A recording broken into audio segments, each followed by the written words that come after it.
Assalamualaikum warahmatullahi wabarakatuh. Kami dari kelompok 5, mata kuliah Pengelolaan Taman Asuh Anak Muslim, semester 3B jurusan PIAUD. Di video ini kami akan mempresentasikan mengenai penilaian perkembangan anak. Materi pertama yaitu hakikat penilaian perkembangan anak usia dini akan disampaikan oleh saya sendiri, Risa Sani Astari dengan NIM 11921000062. Materi yang kedua, tujuan penilaian, akan disampaikan oleh Zahra Nur Syahadati dengan NIM 11921000080. Materi yang ketiga, fungsi penilaian akan disampaikan oleh Siti Maisyarah dengan NIM 11921000069. Materi yang terakhir, yaitu prinsip penilaian pembelajaran anak usia dini, akan disampaikan oleh Siti Robiah Adawiyah Wildah dengan NIM 11921000074.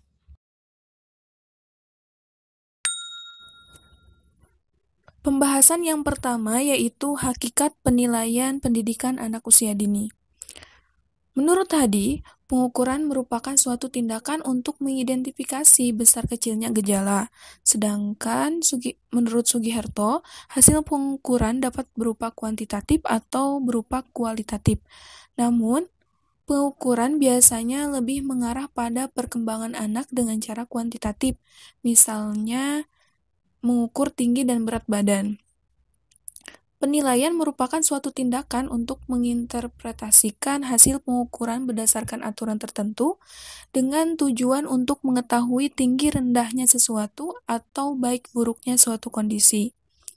Penilaian dalam pembelajaran di PAUD merupakan upaya mengumpulkan, menganalisis, serta menafsirkan berbagai informasi tentang kemajuan berbagai aspek perkembangan yang dapat dicapai oleh anak setelah mengikuti kegiatan pembiasaan dalam kurun waktu tertentu.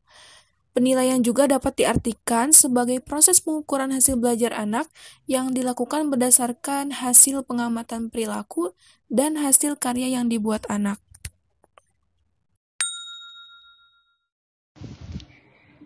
Selanjutnya yaitu tujuan penilaian perkembangan anak usia dini. Dengan melakukan penilaian, guru dan orang tua dapat mengetahui perkembangan anak sudah sejauh mana, mengamati hal-hal yang diketahui anak, yang disukai anak, yang menjadi perhatian anak, yang anak bisa, dan yang menjadi kebiasaan anak. Nah, berdasarkan hasil pengamatan itulah, guru dapat merancang program kegiatan belajar anak sesuai dengan minat dan kebutuhan anak.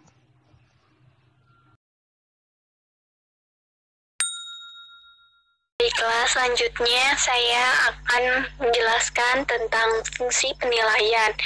Ada beberapa fungsi penilaian, yaitu yang pertama, sebagai umpan balik bagi pendidik dalam memperbaiki proses pembelajaran yang telah dilakukan.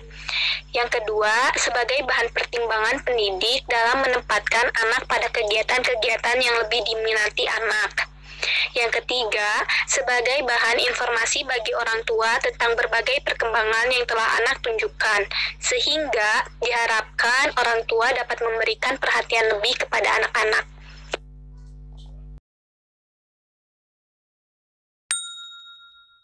Baik, saya akan memaparkan materi yang selanjutnya, yaitu prinsip penilaian pembelajaran anak usia dini. Yang pertama, menyeluruh. Penilaian yang dilakukan harus bersifat menyeluruh, meliputi seluruh aspek perkembangan, yakni aspek perkembangan moral agama, fisik motorik, bahasa, kognitif, sosial emosional, serta seni. Kedua, berkesinambungan. Penilaian dilakukan secara terus-menerus dengan teknik dan instrumen yang tepat. Yang ketiga, objektif. Penilaian terhadap suatu gejala harus apa adanya, tidak subjektivitas. Karena penilaian yang subjektivitas justru dapat merugikan terhadap usaha pengembangan anak. Yang keempat, autentik. Penilaian yang berhubungan dengan kondisi nyata dan dilakukan ketika pembelajaran berlangsung. kelima, mendidik. Yang keenam, bermakna. Hasil penilaian memiliki arti bagi pendidik, orang tua, siswa, serta pihak-pihak yang memerlukan. Materi yang terakhir yaitu proses penilaian. Penilaian dapat dilakukan dengan mengamati setiap aspek perkembangan yang ditunjukkan oleh anak. Hasil pengamatan tersebut dapat dicatat oleh pendidik dalam buku pengembangan anak yang dibuat oleh pendidik sendiri. Hal ini dimaksudkan supaya guru memiliki catatan tertulis pada aspek perkembangan yang ditunjukkan anak, serta dapat memudahkan pendidik untuk memberikan penilaian terhadap anak. Adapun metode penilaian tersebut ialah: yang pertama, observasi. Yang kedua, pencatatan. Pencatatan sendiri terbagi menjadi 3, yaitu hasil karya anak, anekdot, dan catatan harian.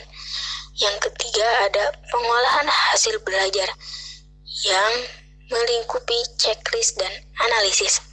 Yang keempat ada pengarsipan, dan yang terakhir ada pelaporan. Cukup sekian pemaparan materi dari kami. Mohon maaf atas segala kekurangan dan kesalahan. Wassalamualaikum warahmatullahi wabarakatuh.